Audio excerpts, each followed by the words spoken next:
Was Dragon Con still worth going to in 2025? Should you make plans to go for the first time in 2026? And what am I still getting out of it after having attended 17 Dragon Cons? Let's answer these questions in today's video, but before I give you my opinion, please share your opinion. What did you think of Dragon Con 2025? What did you like? What did you not like? What were your overall thoughts? Did you have any surprises? I want to hear from con veterans as well as people who went for the first time this year. And my hope is that the people who read the comments can get a better idea and plan better for 2026 if they do want to attend the event for the first time. After all, the con is massive. If you ask 1,000 different people, they probably told you they enjoyed the con in 1,000 different ways. So share your opinion below, subscribe for all things Dragon Con, because I do actually plan to make more Dragon Con content in the off season as we wait for next Labor Day, including a series where I kind of do like a, follow around with me on a typical day at Dragon Con. Not exactly vlogging because I can't really give up my con experience, but I did take a lot of footage and I kind of just want to show you how I do each Dragon Con, essentially the name of this YouTube channel, How to Dragon Con, but have a blast, have fun, and just kind of give you a glimpse into how I enjoy the con. Welcome to another episode of How to Dragon Con. My name is Kong. I will be your guide. There's going to be timestamps below. I'm going to reveal the winner of the latest subscriber only giveaway, and I'm going to tell you the tips and deadlines that you need to know and take advantage of in a timely fashion if you want to have the best Dragon Con in 2026. All right, in short, what did I think of Dragon Con 2025? I loved it. I'm going to look at the notes so I don't forget what I'm saying. It was one of the better ones that I've had, with a few pleasant surprises that really made the event stand out. The main surprise being the weather. Like, y'all, we were talking about 66 degrees in the morning, and some of the highs I don't think ever really crept past the mid 80s. That's huge. That's incredibly rare for a Georgia end of the summertime. We were blessed for a long stretch and we still avoided the rain, so we got cool weather without the rain. I feel like an old man for remarking about good weather, but it really does make a huge difference. Being degrees cooler can mean a big deal for people who cosplay. You're not baking and dying instantly the minute you put on the costume. And it also makes some of the waiting that you do outside a lot more tolerable, and I'll get back to that in a little bit. Indirectly, I think people just spending more time outdoors made the foot traffic indoors a little bit better, because even though the official numbers for this year was 75,000, which is just about 2,000 or 3,000 more than 2024, I honestly felt like it was less crowded than the last year. I read this sentiment online on social media. I'm very thankful that that's the con that we got to enjoy. I would actually say that Sunday felt flat out peaceful in certain parts of the day. I think a lot of that being because people went pretty hard with their partying early on. Like, Wednesday was popping, Thursday was pretty packed, Friday was no different. And I think by the end of Saturday, people just started to run out of steam. Like, I literally looked around and the Marriott atrium was pretty much deserted on Sunday. So I think it took a while for people to come back out. But in general, I think the traffic and congestion this year was a lot better than it has been in recent years. All right, getting back to the tolerable waits outside, I'm going to talk about the biggest negative of this year. And personally for me, that was the registration line. I clocked in at 1 hour and 10 minutes. Much longer than the 35 minutes I did in 2024, despite basically going at the same time, which is around 10 a.m. on Thursday. Now, the OGs, of course, like me, will say that yes, this is still leagues better than the 2 to 3 hour waits that we had to wait pretty much in the 2010s and prior to, except, that was more of like a tech issue. This year, I think it was more of a byproduct of just poor line management. And I think that's because I really only saw like 3 volunteers. Again, and bless them, they were trying their best. I'm not faulting them. I just don't think there was enough of them to manage the lines around the Cortland Grand. Now, obviously, I don't think the fire marshal wants people to lap around that block twice. So they had to start using the block behind it, and I think another one. So there was a lot of confusion. You had to basically run across the crosswalk at certain parts. So maybe not the safest thing either. And I think this leads to a bigger problem. I think I read this online, and the sentiment is that the con seems to be struggling with recruiting volunteers in general, across the board, different departments. Someone can correct me if I'm wrong. Again, this is speculation. I don't have insider info. There seemed to be a lack in general, and I think this is a pretty difficult problem to tackle. Like, I don't envy leadership of DragonCon because, the economy is tough. Everything's getting more expensive.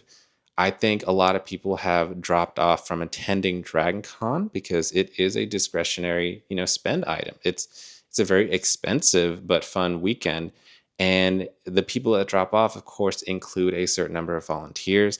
And if you're new, giving up 25 hours during the con weekend is a pretty tall ask. And because the convention pretty much still is like 99% volunteer ran, it kind of puts them in a pickle. Now, personally, I would pay more for a badge price if that would give the con a budget to actually pay for extra security and staff. That's a different conversation for a different time. If you do want to volunteer, keep an eye out on the main Dragon Con page. They typically have a few meetings for people who are interested, both locally, and I think you can do them online as well. So just keep an eye out for that. They tend to do these a little bit in the spring and the summer. They definitely need you. All right, getting back to the positive, I think the guest list this year was pretty strong. Here are some of the names that impressed me that Dragon Con is able to get for 2025. You got David Boreanaz and Emily Deschanel from Bones, John Boyega, Vincent D'Onofrio, Christopher Lloyd, Simon Pegg, Emily Bett Rickards, and William Shatner, to name a few. Now, yes, of course, Dragon Con's never going to have like super top tier, like we're even talking like B-list and A-list celebrities. Here's just a random list of people attending NYCC this year. You can see the tier is a little bit different. I'm kind of regretting that I can't go this year. But that said, I think Dragon Con did a great job for what it is. I think every year it becomes harder and harder to get guests as there are more and more conventions that pop up and the celebrities kind of have to pick and choose. A lot of them end up going with conventions that are ran by the same organization like Fan Expo. So you pretty much see them on all the different ones that they do around the country. That said, I think my days of getting celebrity autographs and photos are pretty much done and behind me.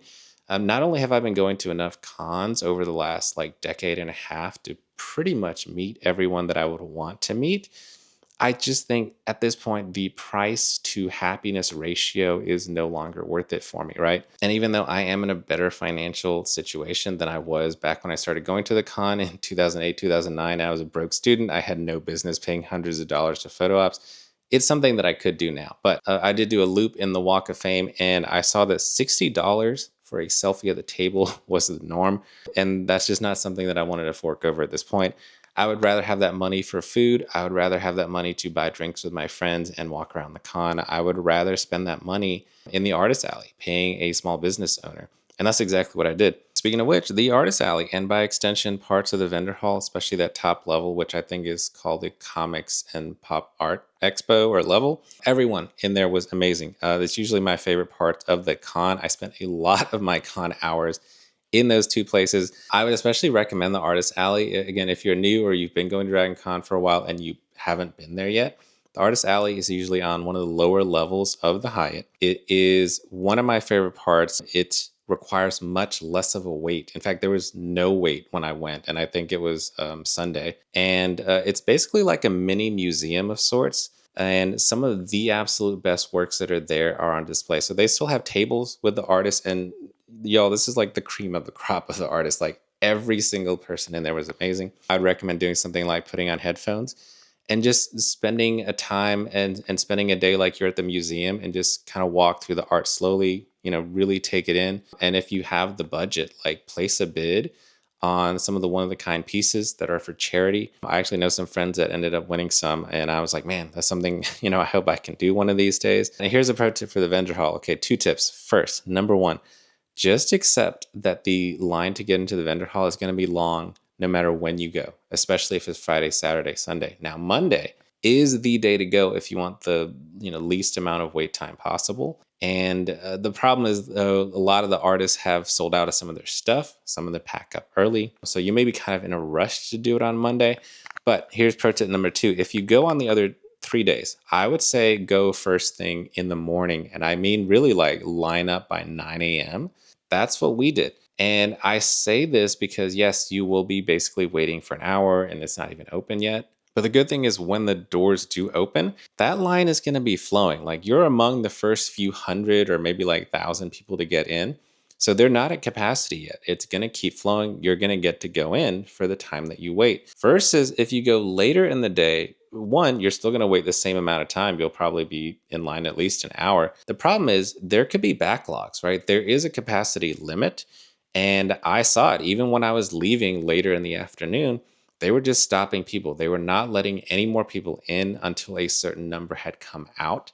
So that's the drawback of going like midday, because you're going to wait anyways. And on top of that, they're just going to stop it at certain points. So save yourself extra wait time by trying to go first thing in the morning.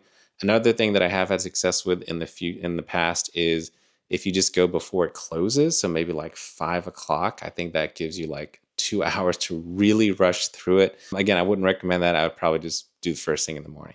Speaking of vendor haul, I did get a lot of cool stuff. I don't know if anyone wants to ever see like a haul video, but I can do one of those. And for anyone budgeting for their future con, I spent about $450-ish across both the Artist Alley and the vendor hall. Side note, I think the key card and the badge art for this year, I'll try to do a picture on the screen instead. I think they were amazing. Actually, Friday when I went into the vendor hall, I saw the badge artist and local Atlanta guy Mike Gregg. He was working on a piece, so that was just a really cool moment to walk into. Again, just one of those random things you see at Dragon Con. You're like, this is such a cool moment. Speaking of impressive, though, obviously, the cosplays were incredible, as they always are. Some of my favorites that I saw was this Polly Pocket of Dragon Con. Like, this was my favorite cosplay costume of the weekend. Like, I just thought it was amazing that she literally captured the con essence. UPS guy, who apparently was a real UPS guy. I know someone else that I work for in that company. The ladies that I saw in the registration line who were badges themselves. This lady I saw in the Artist Alley who was, again, trying to incorporate different parts of the carpet and just did a wonderful job. The two people who cosplay twins, the Arnold Schwarzenegger and Danny DeVito movie. No one can catch them all, right? A lot of the videographers try. My friend Justin does a great job. His video is already out, so please go see it. I'll link it below. And if you look at these timestamps on the screen, you may see a familiar face. But for those who haven't been, when you watch the cosplay videos from Dragon Con, you see that they're a little different from most comic cons and anime cons, because a lot of the costumes are obscure characters, they're mashups, they are references to pop culture, inside jokes, the cults at Dragon Con, things like that. And those are honestly my favorite thing. Like, it's not that I'm not wowed by an incredibly well-made Iron Man suit with all the lights and electronics, or like a super like dead resemblance to an anime character. But it's the expression and the creativity that I think sets Dragon Con apart. That's what I love to see. And, sometimes the few times I do cosplay, that's what I try to do as well, and to be part of it. But speaking to people, I handed out so many ribbons this year. I only made 100, and I gave one out to everyone who said hello to me, chatted with me, who recognized me from this YouTube. And I think I only came back with like 20, so that's a lot of people. Like, to me, that is a lot of people. It meant so much if you chatted with me, if you took the time to say hello. Please know, it really like made my weekend. And I'm glad to know that I can make a positive impact on your con weekend and essentially start becoming, the fabric of the convention. And I think that's what, again, sets Dragon Con apart, is the people who attend, that make experiences for one another and just enrich the whole experience for everyone involved. In particular, I just want to make a shout out to first this dad that came up to me. He's like, "Hey man, I watched your YouTube videos," and I was like, "Thank you." And then like his daughter, this little girl, runs up to me, gives me this little thing, and I decided it was the cutest thing. Because a child's reaction is just sincere and honest. And I'm like, well, that's just amazing. Also, another instance where I was in my Thanos from Squid Games costume, and this young boy was like, "Oh my God, are you Thanos? Like, that's my favorite character." And he was like so giddy, like running back to get his camera, and he took a picture with me. And those are the kind of moments that make Dragon Con special. Like, I envy coming to it as a kid and being able to see it through their eyes. So again, totally made my con to meet so many of you, and I thank you for it. And I look forward to doing this in the future years too. All right, last but not least, I had a really fun time doing my first 2 panels ever at Dragon Con. The first one was with the digital media track. It was on Friday, and it was basically about just how to make money from content creation, turning your side gig into a real, like actual paying side gig. That one was not that stressful because there were several other people on the stage with me. There was a moderator. The other guests were really knowledgeable about just that stuff. So I didn't have to do a whole lot. I did get to say hi to an old friend of mine that I knew back from high school where we used to game. Apparently, he is a super successful Twitch personality now. So I'm very happy for his success. Now, the second panel is what I'm really proud of, like on a personal level, because it was me. I was leading it. I was a moderator. And the other person was just a long-term friend of mine that I've known for a while. And neither one of us, we don't do panels and stuff. Like this was a very new experience for us, but it was for the Silk Road track. We talk about essentially traveling to Japan. Again, not to pat myself too much on the back, but I think we crushed it. The track director came up to me afterwards and said, "Hey, look, y'all did a good job." And the way I know is that hardly anyone left. I'm like, we've all been there, right? If you sit in on a small panel, sometimes maybe it's not like the best thing, or it's kind of boring, or it's just a big circle jerk and hang out for the people who are on the stage, and that's fine. But you can just walk out, right? And every time I looked in the crowd, I really don't think I saw anyone walk out. Maybe like one or two people. The room was packed. They had to turn people away. I felt very proud of that. In general, I think it was a very interactive panel. People asked a lot of questions during the event. People shared their experience too. We actually started to run over towards the end and had to wrap it up. And even more people stayed afterwards and chatted with us and got more info. So to me, that was what a success looks like. If for some reason you attended this or really any other event, don't forget to rate them in the panel. That's the only way like to really get feedback on the programming. So the track directors know, hey, what did people like? What do they not like? What can we bring back? What can we put in a bigger room? Things like that. Of course, I would certainly love to go back and do more panels in the future, but that's kind of up to the con. All right, now it's time for the giveaway winner for subscribers. This is for the Futurama ship. I think this has been running for about 4 or 5 weeks now. And the winner is Cyber Hippie 42. If that is you, I'm going to go comment on the comment that you did to enter it, and just send me an email at howtodragoncon@gmail.com. I will get that over to you. The next contest, I will probably find something and do it in the next video that I do, so keep an eye out for that. And finally, if you are planning to attend for 2026, good, because the best time to plan for DragonCon is basically a year out, and the best time to buy your badge is right now. It is $110. It will not get cheaper than that for the full weekend badge. In fact, this price will actually expire on September 15th, so you do have to act pretty fast. I'm going to try to edit this video and have this out by hopefully September 10th, so that gives you a little less than a week to do it. And it keeps going up in price every few months, maybe by like $15.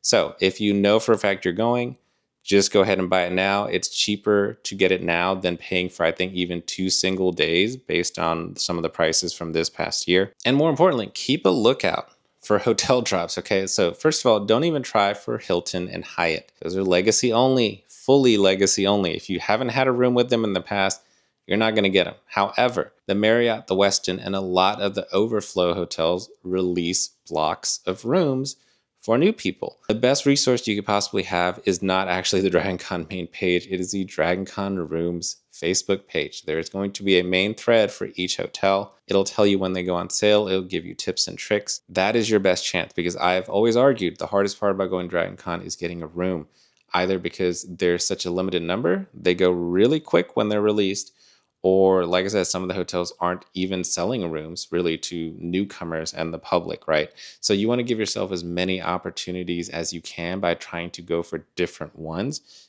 And the best way to do that is to be in the Facebook group. Again, I appreciate you watching. Share your thoughts on how your DragonCon was below, because this is a community like event, right? So it's better to have a community picture, not just what one guy thought. Oh, and one last thing I'm going to do. I'm going to share a link to a Reddit post where people are sharing their memories and moments from the con in case you want to read them. Read some feel-good stories and bask in your own feels yourself. Subscribe for more DragonCon content, especially I think I have ideas on how to ward off post-con depression. Stories are just events that I've been through at DragonCon, and that, semi-vlog, spend a day with me at DragonCon going over each of the 5 days from 2025. Again, thank you for watching. Thank you for being here, and I will see you next time.